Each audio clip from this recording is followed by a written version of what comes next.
ঘাগর কিঙ্কিনি বাজে ঘণ্টার কনিক নানা চিত্র পট্টবস্ত্র রথ বিভূষিত লীলায় চরিল ঈশ্বর রথের উপর আর দুই রথে চড়ে সুভদ্রা হল পঞ্চদশ দিন ঈশ্বর মহালক্ষ্মী লইয়া তার সঙ্গে ক্রীড়া করিল নিভৃত বসিয়া তাহার সম্মতি লইয়া ভক্তের সুরদিতে রথে চড়ি বাহির হইল বিহার করিতে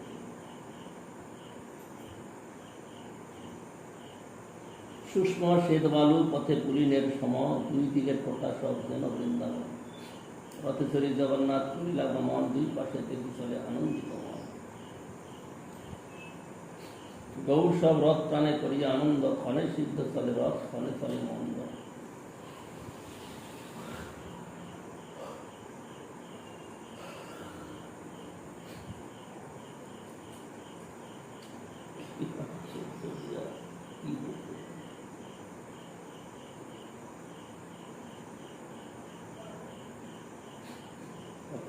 কম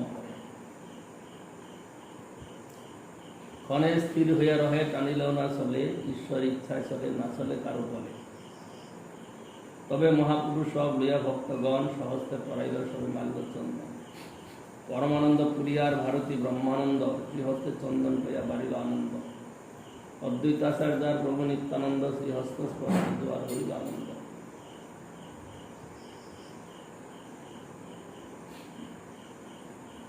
কীর্তনিয়া গানে দিল মাল্যচন্দন স্বরূপ শ্রীবার দাহা মুখ্য দুইজন চারি সম্প্রদায় হল 24 গায়ন দুই দুই মাধ্যমে হইল অষ্টজন তবে মহাপ্রভু মনে বিচার করিয়া চারি সম্প্রদায় দিল গায়ন বাটিয়া নিত্যানন্দ অদ্বৈত হরিদাস ভক্তেশ্বর চারিজনে আজ্ঞা দিল নিত্যানন্দ অদ্বৈত হরিদাস ভক্তেশ্বরে চারিজনে আজ্ঞা দিল নৃত্য করিবার প্রথম সম্প্রদায়ে করিল স্বরূপ প্রধান আর পঞ্চজন দিল তার ফলি গান দামোদর নারায়ণ দত্ত গোবিন্দ রাঘব পণ্ডিত আর শ্রী গোবিন্দানন্দ নিতাই গৌর পূর্ণানন্দে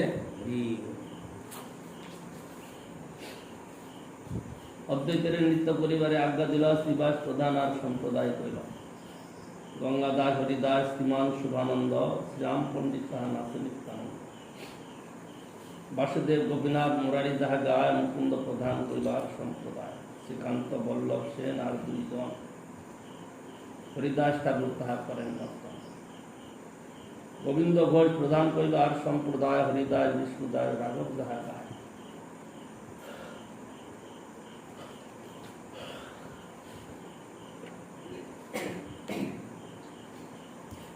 মাধব বাসু ঘোষ দুই সহোদর, নৃত্য করেন তাহা পণ্ডিত বক্রেশ্বর। কুলীন গ্রামের এক কীর্তনীয় সমাজ, তাহা নৃত্য করেন রামানন্দ সত্যরায়।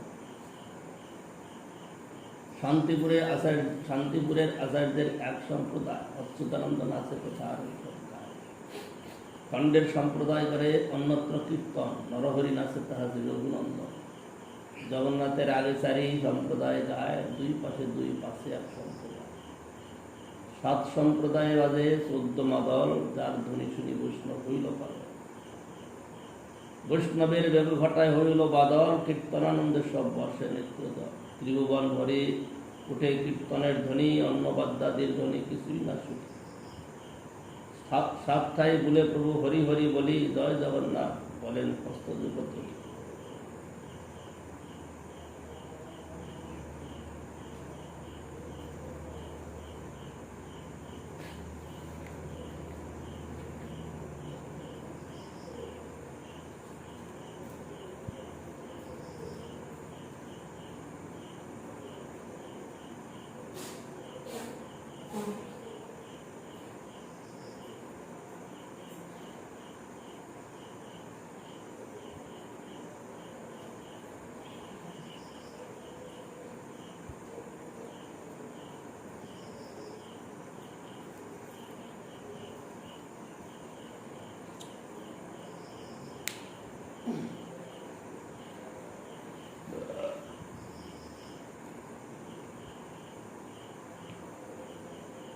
আর এক শক্তি প্রভু করিল প্রকাশ, এককালে সাতটাই করিল বিলাস। সবে কহে প্রভু আছেন মোর সম্প্রদায়, অন্যঠায় নাহি যান আমারে দয়ায়।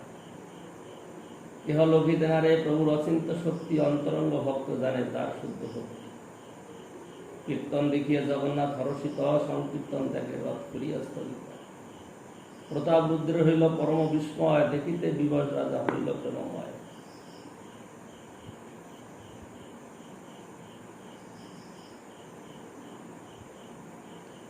কাশী মিশ্র কহে রাজা প্রভুর মহিমা, কাশী মিশ্র কহে তোমার ভাগ্যের নাহি সীমা। সার্বভৌম সঙ্গে রাজা করে ঠাড়াঠাড়ি, আর কেহ নাহি জানে চৈতন্যের চুরি।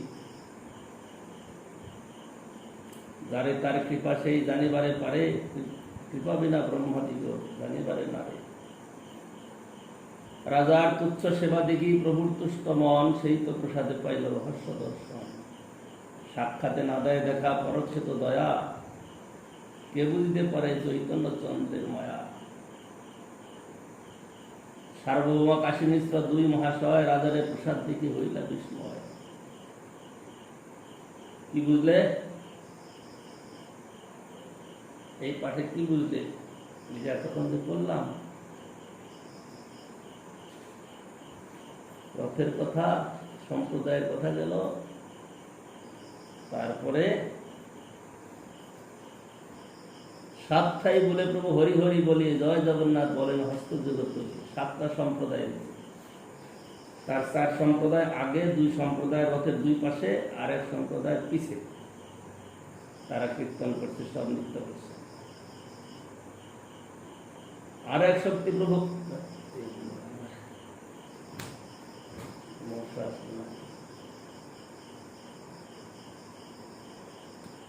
শক্তি প্রভু করিল প্রকাশ, এককালে সাতটাই করিল বিলাস।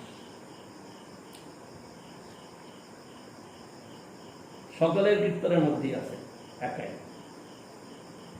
এটা দেখছেন কে? প্রতাপ রুদ্র রাজা। রাজার তুচ্ছ সেবা দেখি প্রভুর তুষ্ট মন, সেই তো প্রসাদে পাইল রহস্য দর্শন। রাজার তুচ্ছ সেবা কি ছিল? সেই ঝাড়ু দেওয়া সেবা দেখে তার মন সন্তুষ্ট হয়েছে, তিনি প্রভুর শক্তি প্রদর্শন করলেন।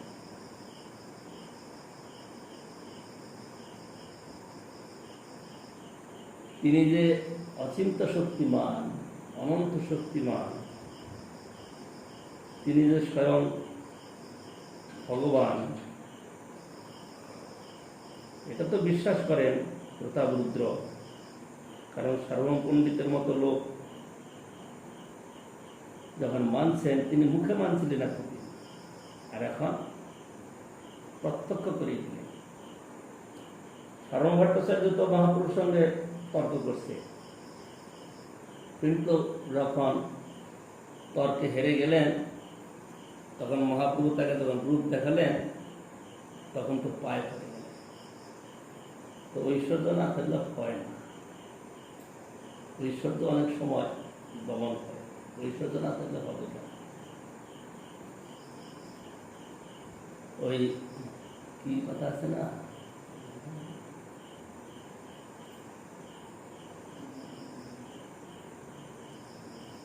বলেরই মানে বলেরই অধিকারের সব, কি একটা কথা আছে না, রাজা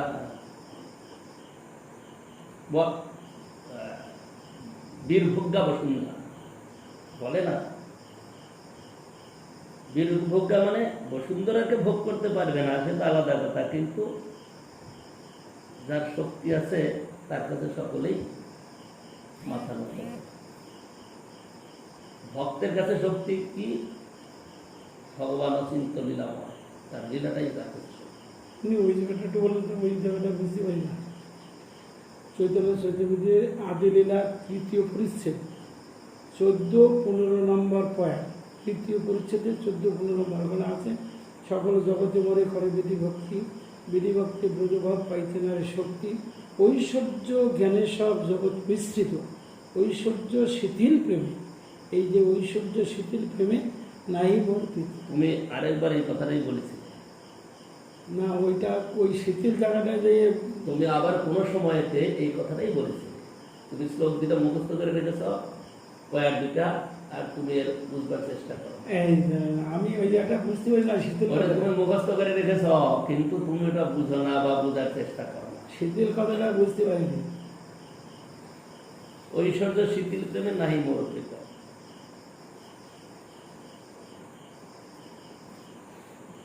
দেবকী বসুদেব ভগবানকে কিভাবে দেখলেন? তার ঐশ্বর্যের সহিত দেখলেন, ভগবান রূপে দেখলেন। ঐশ্বর্য ভাবে দেখলেন। আর মা যশোদা কৃষ্ণকে দেখলেন কিভাবে দেখলেন? মাধব যদি নিজের পুত্র হিসাবে, মানে ভগবান হিসাবে, এখানে পুত্র হিসাবে। তো কার কাছে বেশি প্রীতি পেলেন ভগবান? মা জগতের কাছে। মা যশোদা বাঁধছে, মা বলছিল মা বেদনা আমাকে, বেদনা আমাকে, আর ও ঐশ্বর্য দেখে স্তুতি করছে ভগবান। আর মা যশোদা বলতে আমার ছেলে তোমাকে বাঁধবো না, মানে বারবার কাঁদছে না মা বেদনা বেদনা, কিন্তু সারবার বেঁধেই করলে শেষ।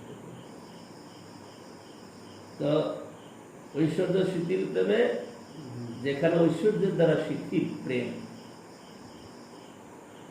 ঐশ্বর্যের দ্বারা শিথিল, ঐশ্বর্য শিথিল প্রেমে নাই মর্পিত। যেখানে ঐশ্বর্য প্রধান, সেই প্রেমেতে ভগবান অত সন্তুষ্ট নয়। কিন্তু যেখানে ঐশ্বর্য প্রধান নয়, মাধুর্য প্রধান, সেখানে তিনি বেশি সুখী, বেশি। এটা প্রত্যেক জায়গায়। ছেলে যত বড়ই হোক না কেন, মায়ের কাছে ছেলে, তাই না? হয়তো আজকালকার দিনে আধুনিক মায়েরা, ছেলেরা তারা অন্য ভূমিকায় থাকে। গল্প শুনেছিলাম, জজ ছেলে তো জজ হয়েছে, মা আবার বলল জজ কিসে, সে তো আমার ছেলে, গ্রামের মা। বলে জজ আবার কি? একদিন সে তো তার চেম্বারে বড় পেয়েছে, কি বলো তাকে, বাংলো পেয়েছে থাকার জন্য। একদিন চেম্বারে বসে সব লোকজন, আরো বড় বড় অফিসার, জজ তারা আছে, কোনো মিটিং হচ্ছে, অনেক রাত্রি হয়ে গেছে, মা ছুটে আসছে, কিরে এখনো বসে আছিস এখানে গল্প করছিস লোকের সঙ্গে, এত রাত্রি হয়েছে, খাবি না? সব লোক চমকে দিল। এটা মায়ের আদর। মায়ের কাছে অফিসার বা সব কিছু নাই, কিন্তু আজকালকার মায়েরা সব বুঝবে তো, তোদের মাথায় বুদ্ধি আছে, আরে ওখানে যে কথা বলা যাবে না। তাই বলে অফিসার গুলো অসন্তুষ্ট হলো, তারা খুশি হলো মায়ের আদর দেখে। বলে তাহলে মা এদের খাওয়ার ব্যবস্থা করো, তাহলে তাই তাই করো, এদের খাওয়াই। তাহলে ব্যবস্থা তো আগের থেকে হয়েছে, মাকে বলে তাহলে এদের খাওয়াই দাও, এরাও খুশি হয়ে গেল, মায়ের আদর। এইটাকে বলে ঐশ্বর্য শিথিল প্রেমে নাহি মরতে। সেখানে যদি গিয়ে ছেলের সামনে অতগুলো বড় বড় অফিসার সংকুচিত ভাবে কিছু বলতেই পারতো না, বলা যাবেই না, কারণ তারা রয়েছে, তারা কি বলবে না বলবে সম্মানের হানি। কিন্তু ওই মা তা বুঝবে না। ছেলে এত রাত্রি করছে, কাল ভোরে আবার উঠতে হবে, আবার কোর্ট কাছারি কোথায় যাবে তার ঠিক নাই, সেই জন্য এখন আর এত রাত্রি করে এখানে গল্প করার দরকার নেই। তাদের সঙ্গে অফিসিয়াল কাজ করছে, কথাবার্তা বলছে, তো মা ছুটে আসছে, এত রাত্রি কেন করছে ছেলে? সে তাড়াতাড়ি ঘুমিয়ে নেন, কাল সকালে মা তো মা, এই মায়ের ও অফিসারগুলো খুশি হবে। এরকমই মা দরকার। এরকম কি আদর আজকাল করে কোনো মা? তারা ওই কি বলে ওটাকে, না ওটাকে কি বলবে, ইংরাজি শব্দ কি বলে, মানে নিয়ম রক্ষার জন্য ছেলেকে বলবে। কিন্তু বাস্তবিক যে প্রেম,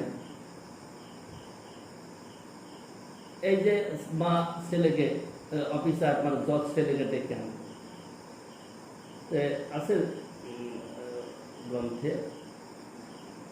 এক সময় কৃষ্ণ খুব দুষ্টামি করছিল, মা সামলাতে পারছে না, তো খুব ধমকে চমকেছে, গালাগালি করেছে, ছুটে পালিয়ে গেছে, বললে আমি আজকে চলেই যাবো। মা বলছে ছেলেটা কোথায় যাবে, ওকে ধরে আনতে গেছে। ধরে আনতে গেছে তো ছুটে গিয়ে দেখে যে চারিদিকে সব বড় বড় লোক, কেউ 4 মাথা, কেউ 6 মাথা, কেউ 5 মাথা, সব স্তুতি করছে, আর ছেলেকে আরামে বসে আছে। কি এখানে তুমি বসে আছো, চলো এত দুষ্টামি করতে হবে না। ও যে কি ওরা স্তুতি করছে, সব মাথায় মায়ের মাথায় আসবে কেন? মা তো ছেলেকে হাতে ধরে নিচে নেমে আসলো, তারাও খুশি। এরকম মা চাই।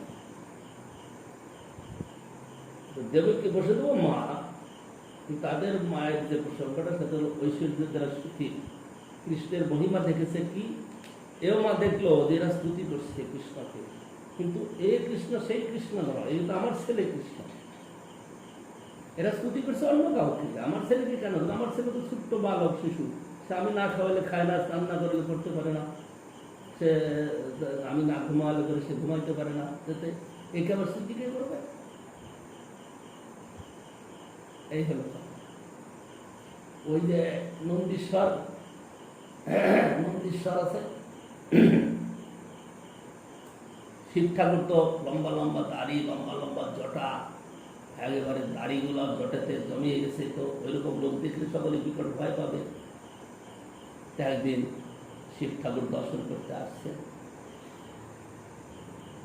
তো ডুমরু বাজিয়ে একদম খুব উদ্দণ্ড নৃত্য করছে, বাইরে যখন নৃত্য করছে, শুনছে যে মা একটা পাগল, মানে একটা যোগী আছে, ভয়ঙ্কর তার চেহারা, আমার বালকটা সেসব ভয় পেয়ে যাবে, সেই জন্য ওকে ঘরে আটকে রেখে দিল, যেতে দিল। আর ও যাবে, ছুটছে, তো যেতে দেবে না। ওর দর্শন না পেয়ে সে মন খারাপ করে চলে গিয়ে পাবন সরোবরের কাছে একটা স্থান আছে, যোগী পীঠ একটা কি আছে, আশেশ্বর মহাদেব অপেক্ষা করতে বলছিল, তাই নন্দগ্রামে ওখানে যোগী স্থান নাকি একটা যোগী ঘাট কি এরকম একটা আছে। সেখানে গিয়ে উনি চিন্তন করছেন যে আসলাম, ঠাকুর দর্শন করবো, তো পেলাম না। এদিকে কৃষ্ণ খুব কান্নাকাটি শুরু করেছে, এত জোর কাঁদছে যে ও যোগীকে সে দেখবেই, দেখাতেই হবে। এখন কি মা কি করছে, কি করবে, লোক পাঠানো, ওই যোগীকে ডেকে নিয়ে আসে। যখন যোগী এসে তো মনে মনে প্রণাম করছে, কারণ ছোট্ট বালককে মাথা নিয়ে প্রণাম করতে পারে, তাইলে পরে এরা বুঝতে পারে যে আমার ছেলেকে প্রণাম করে, তার মানে কি, এ লোকটা কি একবার থেকে আসে। এরকম খুব হলো, আসলো কৃষ্ণ বাইরে নিয়ে গেলাম, তারে অত ভয়ঙ্কর রূপ দেখে তো ভয় পাবে।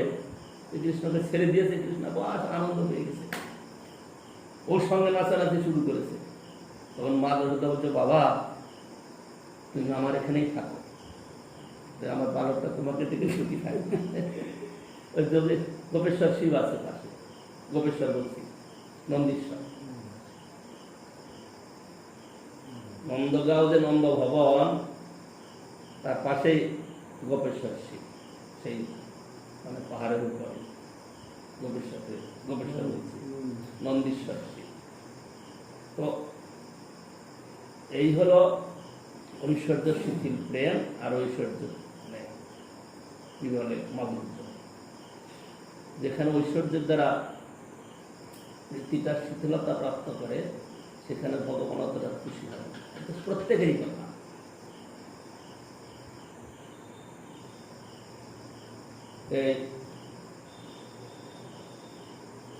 বড় বড় দেশের নায়করা মিলে দেখা হয়, কি করে হাত মিলায়, আর গিয়ে দিন ধরে একদম ছাতির মধ্যে বুকের মধ্যে লাগিয়ে নেয়, সেটা কেমন হবে? দুইজনের প্রীতিতে মিলল আর কত আনন্দ হবে। আর হ্যান্ডশেক করবে কোথায়? ইটালির না কোথায় জার্মানির প্রেসিডেন্টের সঙ্গে একবার নামক, এই তো আগে প্রেসিডেন্ট ছিল না আমেরিকার প্রেসিডেন্ট বুশ, আরে না কি বলে যাচ্ছি যে আগেরটাই ডোনাল্ড ট্রাম্প কি করেছে, ওর সঙ্গে মতের অমিল আছে। এই জার্মানির তো চ্যান্সেলার, জার্মানি না ইটালি, হ্যান্ডশেক এমন ধরেছে ধরেছে হাত টেনে ছাড়াতে পারছে না, মানে ওর রাগ ধরেছে, কষ্ট হচ্ছে কিন্তু সে হাত ছাড়ছে না, মানে ওর সঙ্গে ওর কিছু সূত্রের বিরোধ আছে, হাত খুব চেপে ধরেছে। তো এটাতে কতটা প্রেম হলো, আর যদি ছাতিতে মিলাতো তাহলে কতটা প্রেম হতো। সেটা পরে প্রকাশ হয়েছিল, পেপার টেপারে বেরিয়েছে যে একেবারে মানে কথা বন্ধ হয়ে গেছে। ধরেছে মানে এমন চেপে ধরেছে হ্যান্ডশেক করতে গিয়ে, মানে ওর হাতে ব্যথা দিয়ে দিয়েছে, মানে ভিতরে তো রাগ রয়েছে, তো তার জন্য একদম হাত কেমন কষে চেপে ধরেছে।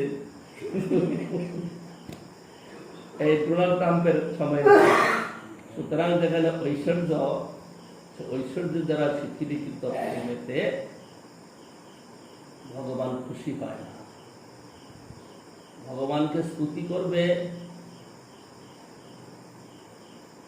কি বলে ব্রহ্মাজি এসেছেন পরীক্ষা করতে, তিনি তার সখাদের সঙ্গে বসে আরামে ভোজন করছেন, তিনি তাতে বেশি খুশি হবেন না ব্রহ্মার কাছে স্তুতি শুনবেন তাতে খুশি হবেন? কোনটা? ওদের সঙ্গে বসে মিলেমিশে খাওয়া দাওয়া, আনন্দ ফুর্তি, কথাবার্তা হচ্ছে, হাসাহাসি হচ্ছে, এটাই আনন্দ বেশি, আন্তরিক পরিবেশ। আর ব্রহ্মা স্তুতি করবে কোথাও সেটা দরকার আছে, সবসময় যে একই ভাব হবে তাও তো না, ওটাও দরকার, কিন্তু ওটা দরকারের চেয়ে এটা প্রীতি বেশি সব জায়গাতেই। এ স্বাভাবিকভাবেই লোকে বুঝে, যাদের চিত্ত একেবারে কঠিন তারা বুঝবে না, কিন্তু তাছাড়া এটা সকলেই বুঝে।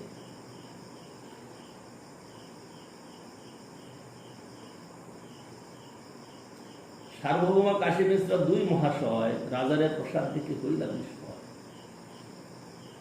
সাক্ষাতে না দেয় দেখা পরোক্ষে তো দয়া, কে বুঝিতে পারে চৈতন্য চন্দ্রের মায়া। রাজার উচ্চ সেবা দেখি প্রভুর তুষ্ট মন, সেই তো প্রসাদে পাইল রহস্য দর্শন। মহাপ্রভুর ঐশ্বর্য যখন দেখলেন, ওটা বলতো রাজা, তিনি বিস্মিত হয়ে গেলেন, তিনি নিজেও বিস্মিত। সাত সঙ্গে সাত জায়গায় যা নাচছে সকলে দেখতে পাচ্ছে না, যার যার সম্প্রদায় সে জানে, কারণ তারা কীর্তনানন্দে মেতে আছে, তারা জানে আমাদের কাছে আছে। কিন্তু পরে কি কথা হয়েছে যে মহাপ্রভু আমাদের সঙ্গে ছিলেন, তার সঙ্গে কথাও হয়নি, কারণ সকলেই জানে আমার সঙ্গে আছে আর চিন্তা। প্রতাপরুদ্র রাজা তো দূরের থেকে দর্শন করছেন, তিনি দেখছেন তাহলে একসঙ্গে সব জায়গায় মহাপ্রভু নৃত্য করছেন। এইটা যখন কাঠি মিশ্রকে বলছেন, সার্বভৌম ভট্টাচার্যকে বলছেন, তারা একদম বিস্মিত হয়ে যাচ্ছে। কি ব্যাপার, রাজার প্রতি মহাপ্রভুর এত কৃপা, কিন্তু সাক্ষাতে দেখা দেয় না।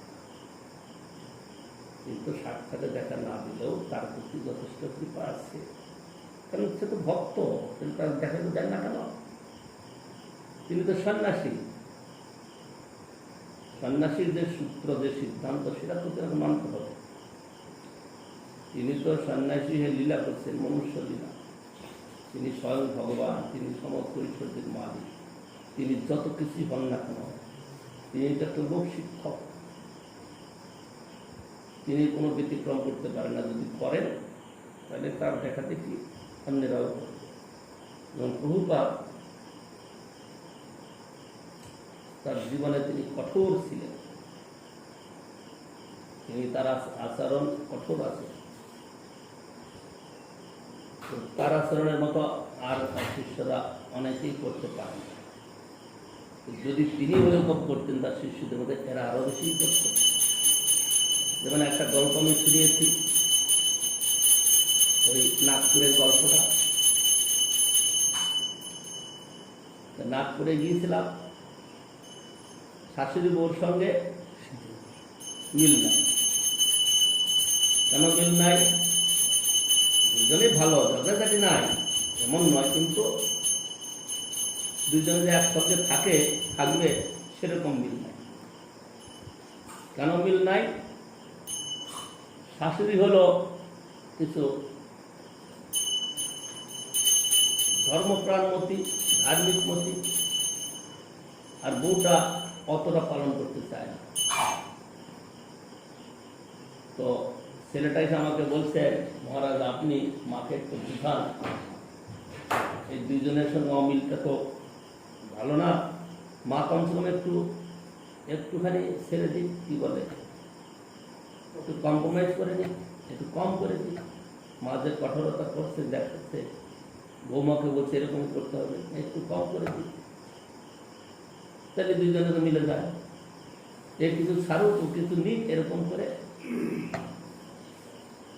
আজকে বলছেন এরকম, আপনার ছেলের বউ যখন আসবে সেও এরকম বলবে। করতে করতে কি হবে, মায়ের যে নিয়মটা সেটা কিছুই আর থাকবে না, সবটাই চলে যাবে। আপনার স্ত্রী কিছু করতে পারছে না, না করবে, সেটা আলাদা আলাদা, কিন্তু মায়ের কঠোরতা যদি কমিয়ে দিল, আজকে যেটুকু ছাড়বে কালকে আর সেটুকু থাকবে না, কালকে আর আরেকজনের সঙ্গে যখন হবে ওটুকু তো গেলই, আবার আর একটু ছাড়াবে। এরকম ছাড়াতে ছাড়াতে শেষে নিয়ম নিষ্ঠা আসার কিছুই থাকবে না। তো কি অসুবিধাটা ছিল কি, তাদের যে বৌমা পায়খানায় যাবে, তার কাপড় ছাড়বে না, স্নান করবে না, এইগুলা পেশা করতে যাবে, হাত পা ধুবে না, এগুলা নিয়ে তাদের মধ্যে ফাটবে। কারণ এ তো ছোঁয়াছুত মানবে, ও তোরও সে তো আজকাল আধুনিক মেয়ে, ওগুলো মানবে কেন? দাঁড়িয়ে দাঁড়িয়ে পেশাব করবে, এরকম তো চলছে আজকাল। তো সেইভাবেই চলছে। সেইটাকে মাকে বলছে, ও যদি অতটা না মানে একটু কম করে, মা একটু মেনে মানিয়ে তাহলে সে যাচ্ছে মানায়, তাহলে তো আরো বেশি চলে যাবে। কারণ এর শক্তিটা বেশি, মায়ের শক্তি তো নয়। যারা ধার্মিক ধর্মপ্রাণ তাদের শক্তিটা কম, কারণ তারা তো ঝগড়া করে, তর্ক করে বা জোর করে নিজেরটা প্রতিষ্ঠিত করবে এরকম পারে না। সেই জন্য তাদের আস্তে আস্তে ছাড়তে ছাড়তে না তারা এক কোনায় দাঁড় করে যায়। তারপরে তখন শক্তিশালী কোনো মহাপুরুষ আসেন, তার প্রভাবে আবার কিছুটা এগিয়ে যায়, আবার বেশি থেকে যখন চলে যায় আস্তে আস্তে আবার ওইখানে কোনায় দাঁড় করে যায়। এরকমই জগৎ চলছে আজ থেকে না, আদিম কাল।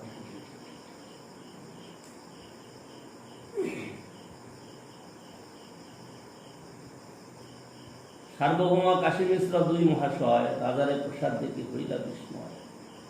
এই মত লীলা প্রভু কইল কতক্ষণ, আপনে গায়েন নাচান নিজ ভক্তগণ।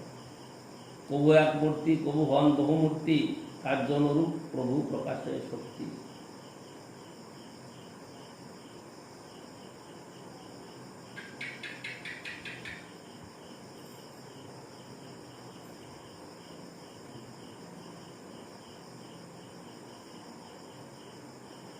রহস্য দর্শন, এখানে একটা কথা আছে না, রাজার তুষ্য সেবা দেখি প্রভুর তুষ্ট মন, সেই তো প্রসাদে পাইল রহস্য দর্শন। রহস্য কি? প্রভুপাদ লিখছেন, শ্রী জগন্নাথ দেব মহাপ্রভুর নিত্য কীর্তনাদি দর্শনের বিস্ময়ান্বিত হইয়া নিজ রথের গতি স্তব্ধ করিলেন। মহাপ্রভু তাহার সম্মুখে নৃত্যাদি দ্বারা জগন্নাথের আনন্দ বিধান করিলেন। দ্রষ্টা ও দৃশ্য এখানে এক বস্তু হইলেও লীলা বিচিত্রতা ক্রমে এই অদ্ভুত রহস্যের প্রকাশ মহাপ্রভুর কৃপায় রাজা বুঝিতে পারেন। একটা চমৎকার, যিনি নৃত্য করছেন আর যিনি দেখছেন দুজনে তো একই বস্তু, জগন্নাথ আর মহাপ্রভু দুইজনে এক বস্তু হলো। এই যে লীলা রহস্য, এ রাজা বুঝতে পারলেন। সাত সম্প্রদায়ের মধ্যে প্রভু যুগপৎ অবস্থিতিও যে রহস্যের অন্যতম, রাজা তাও উপলব্ধি করলেন। প্রত্যক্ষভাবে রাজা নামের প্রতি আচার্য লীলা অভিনয়কারী প্রভুর তীব্র বিতৃষ্ণা, কিন্তু পরোক্ষভাবে তাহার প্রতি এত কৃপা যে রাজা প্রভুর কৃপায় তার গৃহ লীলা রহস্য পর্যন্ত ভেদ করিতে সমর্থ হইল। কীর্তন আছে না,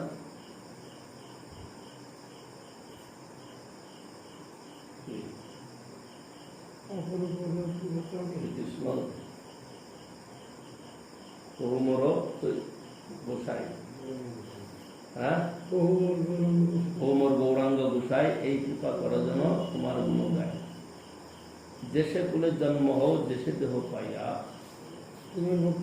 তোমার ভক্ত সঙ্গে ফিরি, তোমার গুণ পাইয়া। তারপরে চিরকালে আশা প্রভু আশ্রয়ে গিয়ায়, তোমার আর নিগুর লীলা শুরু কর। তোমার যে নিগুর লীলা, এইটা রহস্য দর্শন। তোমার যে নিগুর লীলা, এটা আমি যেন অনুভব করতে পারি।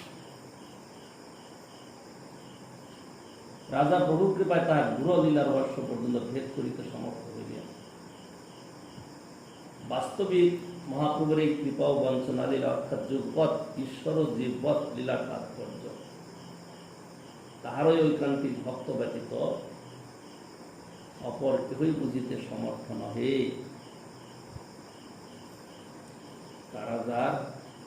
যারা তার একান্ত ভক্ত, যারা তার একান্ত ভক্ত, তারাই এই বুঝতে সমর্থ। সার্বভৌম কাশী মিশ্র দেখতে পাচ্ছেন না, কিন্তু মহাপ্রভু দিয়েছে রাজাকে দর্শন করা। সাত সম্প্রদায়ে একসঙ্গে নৃত্য কীর্তন করছে। তারপরে গিয়ে এই কথা যখন সার্বভৌমকে কাশী মিশ্রকে বললেন, তারা বিস্মিত হয়ে যাচ্ছে যে এই রহস্য কি করে দর্শন করতে পারছে। একসঙ্গে মহাপ্রভু কীর্তন করছেন সাত সম্প্রদায়ের, উপর থেকে দাঁড়িয়ে দেখে যে একই জন সাত জায়গায় আসলে কেমন লাগে। অলৌকিক, যেটা সাধারণ লোকের মধ্যে নেই, অলৌকিক। কবু এক মূর্তি কবু হন বহুমূর্তি, কার্য অনুরূপ প্রভু প্রকাশের শক্তি। লীলাবেশে প্রভু নাই নিজের অনুসন্ধান, ইচ্ছা জানে লীলা শক্তি করে সমাধান। এখানে আরেকটা রহস্যের কথা বলে দিলেন কৃষ্ণদাস কবিরাজ গোসাই। লীলাবেশে প্রভুর নাহি নিজ অনুসন্ধান। লীলাবেশে মানে তখন যে লীলা চলছে, তিনি যে কি করছেন না করছেন তিনি নিজেও বুঝতে পারছেন না, কিন্তু তার সেই অবস্থার মধ্যে লীলা শক্তি তার সমস্ত কার্য সমাধান করছে। পূর্বে যে রাসাদি লীলা কইল বৃন্দাবনে, অলৌকিক লীলা দূর কইল ক্ষণে ক্ষণে। ভক্তগণ অনুভবে নাহি জানে শ্রী ভাগবত শাস্ত্র তাহাতে প্রমাণ। এই মতো মহাপ্রভু করেন নিত্যরঙ্গে, আশাইল লোক সব লোক প্রেমের তরঙ্গে। এই মতো হইলে কৃষ্ণের রথে আরোহণ, তার আগে প্রভু নাচাইল ভক্তগণ। আগে শোনো জগন্নাথের গুন্ডিচা গমন, তার আগে প্রভু জয়সে কইলা নর্তন। এই মতো কীর্তন প্রভু করিল কতক্ষণ, আপন উদ্যোগে নাচাইল ভক্তগণ। আপনে নাচিতে যাবে প্রভুর হইল মন হইল, সাত সম্প্রদায় তবে একত্র করিল। শ্রীবাস রামায় রঘু গোবিন্দ মুকুন্দ হরিদাস গোবিন্দানন্দ মাধব গোবিন্দ, উদ্দণ্ড নিত্যে প্রভুর জবে হইল মন, স্বরূপের সঙ্গে দিল এই নবধন। তাহলে কেমন কীর্তন! সব তো বড় বড় কীর্তনিয়া, একজন হলেন মূল গায়ক আর হলেন 9 জন দুহার গায়ক। আরে বাপ, দুহার করার সময়তে একজনের গলা শোনা যায়, আরেকজনের শোনাই যায়। মিথ্যা বলছি? উৎসাহাত নিশ্চয়াত ধৈর্যাত তত্ত্বক্রম প্রবর্তনা। উৎসাহ, এখানে আমরা 5-6 জন কীর্তন করছি, তোমাদের 2 জনের কণ্ঠ শোনাই যায়। উৎসাহ নাই, শোনা যাবে কি? উৎসাহ থাকলে শোনা যেত। আর 4 জনের কীর্তনের গলা একটু একটু শোনা যায়, কিন্তু তোমাদের 2 জনের গলা শোনা যাবে। তার মানে উৎসাহের অভাব আছে। এখানে কীর্তনকে অন্য লোককে শোনানো হচ্ছে, অন্য লোককে দেখানো হচ্ছে। প্রভুর কীর্তনে ব্যবহার করছি, প্রভুর কীর্তনে নৃত্য করছি, সেখানে তো উৎসাহটা বৃদ্ধি প্রাপ্ত। তা না থেকে যদি উৎসাহের মধ্যে কম থাকে, তাহলে সেখানে গুণের কথা বলা যাবে না, দোষের কথা। ক্রমে ক্রমে যদি এইটা কেউ না টোকে, না বলে, তাহলে ক্রমে ক্রমে একেবারে সুস্থ হবে। কারণ আমরা মুক্ত জীব অভিমানেতে চলছি, আমরা তো বদ্ধ জীব। যদি আমাদেরকে উৎসাহ না দেয়, কেউ যদি আমাদের না বলে, তাহলে আমরা ক্রমে ক্রমে ওই কম্প্রোমাইজ করে নেব। কম্প্রোমাইজ করে নিতে নিতে আমাদের আর কিছু থাকবে না। সেই জন্য আমাদের বলার জন্য আমাদের গুরুবর্গ তারা সবসময় বলে যাচ্ছে। কেন বলছেন? তারা হরি কথায় বলছেন, কখনো বা প্রত্যক্ষ শাসন করে বলছেন, শাস্ত্র লিখে বলছেন। কেন বলছেন? কারণ যারা মরেছে, খেয়েছে রক্ত, তাদের জন্য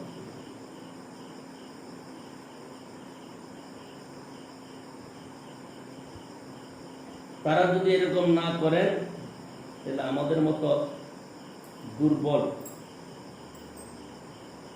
জীব যারা সাধনে কতটা সমর্থন শক্তি লাভ করি না, তাদের হিতের বিপরীত হয়ে যাবে।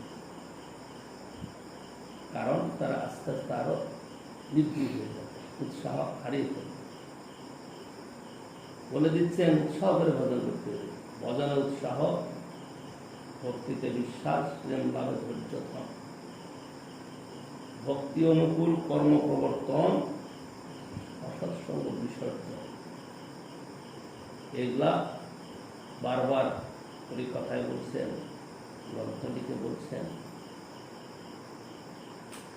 তারপরে কোনো কোনো বৈষ্ণবগণ তারা তো হাতে ধরে শেখাবার চেষ্টা করছেন। যদি এগুলো না হতো, তাইলে কিন্তু একটা লোক সদাচার পালন করে চলতে পারত কি? একটা লোক চলত না, একটা লোক। একজনে আচরণ করছেন, আচরণের দ্বারা প্রচার করছে। আবার একজনে আচরণও করছেন, আবার তিনি প্রচারও করছেন। এরকম ভাবেই চলছে। যদি এখানে শীতলতা প্রাপ্ত হয় তাহলে ক্রমে ক্রমে নির্জীব হয়ে যাবে, তাইলে থাকবে না কিছু। সেই জন্য প্রতি পদে পদে উৎসাহ থাকা চাই। ভক্তিটা এক জায়গায় স্থির থাকবে না, এটা শাস্ত্র মহাজনদের কথা। হয় উপর দিকে যাবে, না হলে নিচের দিকে যাবে, এক জায়গায় স্থির থাকবে না। কারণ ভক্তির তো সীমা নাই, সেদিন উপর দিকে যেতেই থাকবে। আর নিচেরও সীমা নাই, নিচের দিকে যেতে থাকবে। আমরা যখন নিচের দিকে যেতে থাকি, গুরু বৈষ্ণব আমাদেরকে ধমক দিয়ে শাস্ত্র সিদ্ধান্ত বুঝিয়ে উপর দিকে ওঠার চেষ্টা করে। ভক্তি স্থির থাকবে না, ভক্তি হয় উপরের দিকে যাবে, তাহলে নিচের দিকে যাবে। এই অনস্বীকার্য, একেবারে অবধারিত। সেই জন্য যদি উৎসাহ না থাকে, তাহলে ক্রমে ক্রমে ভজনের উৎসাহ বাদ দিয়ে ভজনের শিথিলতা আসবে। 100% সত্য কথা। তুমি আর 5 জন তো কীর্তন করছে, আমি একটু কম গাইলাম বা আমি একটু না থাকলাম, হলো না। এই যে ভাবনাটা, এই দুর্বলতাটা আমাকে পেয়ে বসে। কারণ বিরোধী পক্ষটা আমাদেরকে ধরবার জন্য সবসময় সচেষ্ট। যখন ধরে বসবে, তখন মনের মধ্যে সব বাসা বেঁধে যাবে। তাহলে কেউ তো বলেন, কি বলে, কীর্তন হচ্ছে, আরতি হচ্ছে, ঘরে বসে একটু মোবাইলের খবরটাই শুনে নিলাম, এরকম বুদ্ধি হতে পারে। আমরা গিয়েছিলাম একবার পুরী ধামে, তো দর্শন করে করে যাচ্ছি, ছোট গাড়িতে আমরা অল্প কয়েকজন।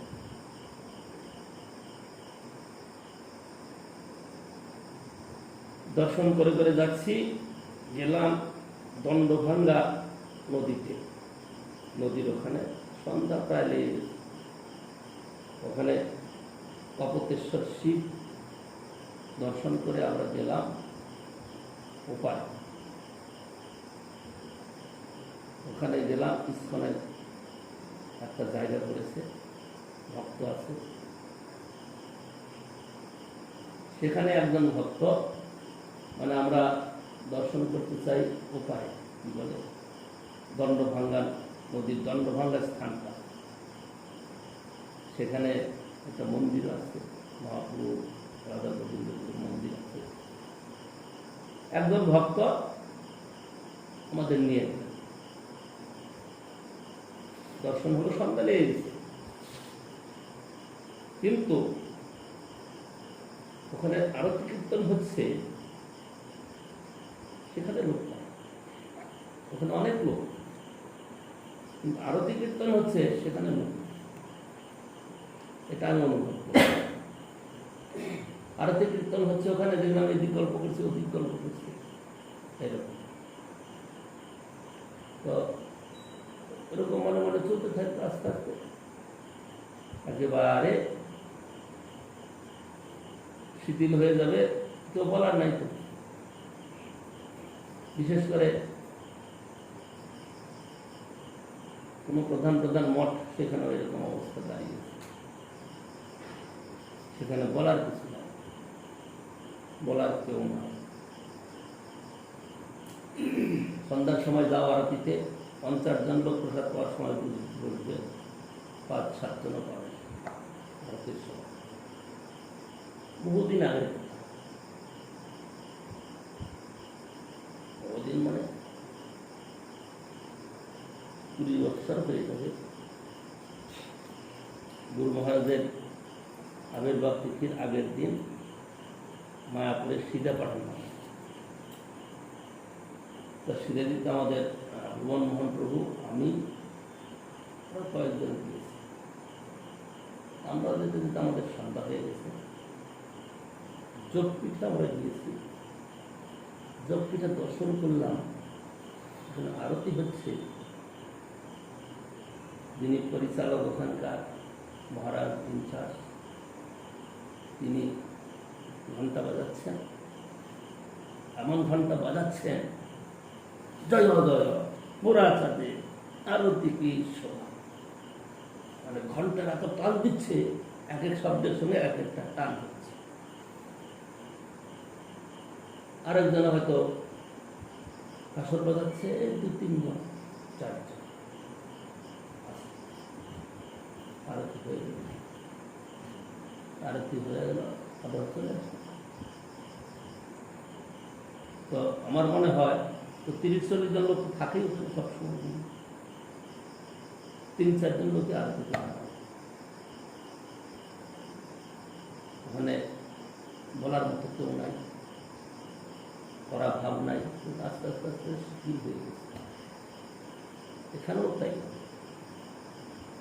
যদি বলার মতো কেউ না থাকে, আমাদের মনোভাব ধীরে ধীরে এরকম শিথিল করে মাঝে মাঝে যদি কেউ যদি বলে, তাহলে সেটা তখন লজ্জায় হোক বা প্রভাবে হোক, তখন কিছু থাকতে হবে। কারণ ভজনের যে উৎসাহ আমাদের তো নাই, না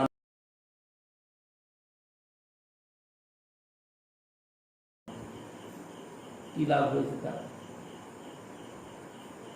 সম্মান আছে তার, ভালো আছে তার, খারাপ করছে না, ওই সম্মানে কি হবে? সাধারণ লোকের সম্মান পেল, উপরে শাসন করার কেউ নাই, উপরে বলার কেউ নাই, আর সে মানবে যে সে ভূমিকাও নাই, বলারও নাই, মানার ভূমিকাও নাই। তাহলে কোথায় গেলাম আমরা?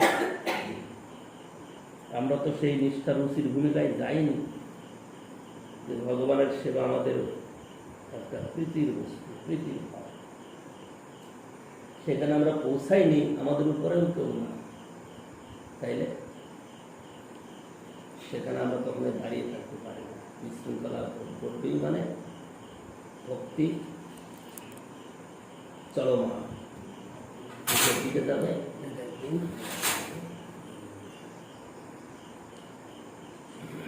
উপরের দিকে যাবে, যদি সঙ্গ ঠিক হয়, আমরা উপরে কাউকে মানতে পারি, মানছি, গতিটা ঊর্ধ্ব দিকে। আর যদি সেরকম না হয়, তাহলে গতিটা নিচের দিকে যাবে। কারণ প্রতি পদে পদে উৎসাহের কথা, সে উৎসাহটা থাকবে। উৎসাহ যদি না থাকে, ভজন হবে কি করে?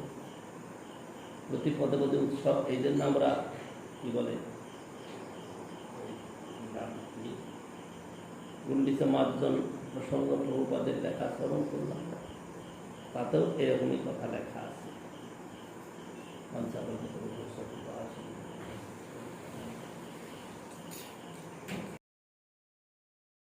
এই 14 বছর বটে আসছো, এই কীর্তনটা মুখস্থ করে নাই। রোজ হচ্ছে, কিন্তু রোজ একবার নয়, কখনো 2বার হচ্ছে, রোজ হচ্ছে, কিন্তু মুখস্থ করে নাই। এই যে আজকে টুকলাম, এই যে টুকলাম, 2-3 দিন পরে দিলে বই লাগে। এরকম বলার কেউ নাই, উপরে কেউ নাই। সময়টা আমাদের এরকম।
Hey,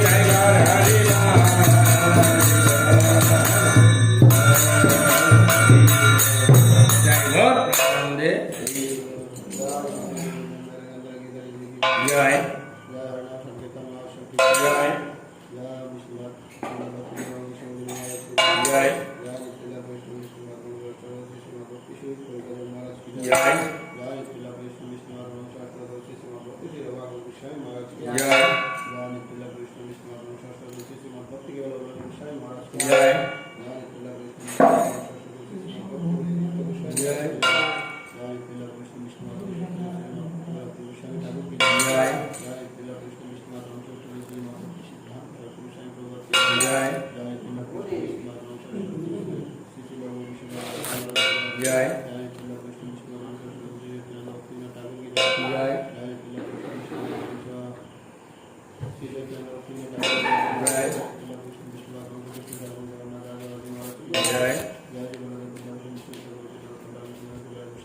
जय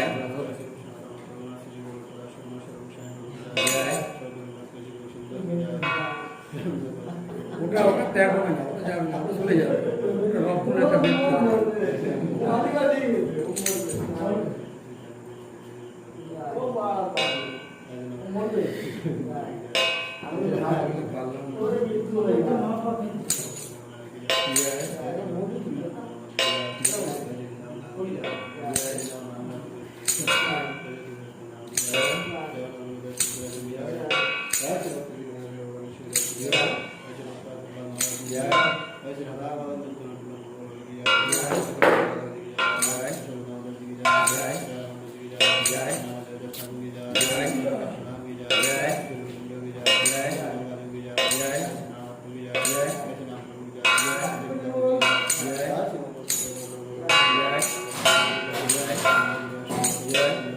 जय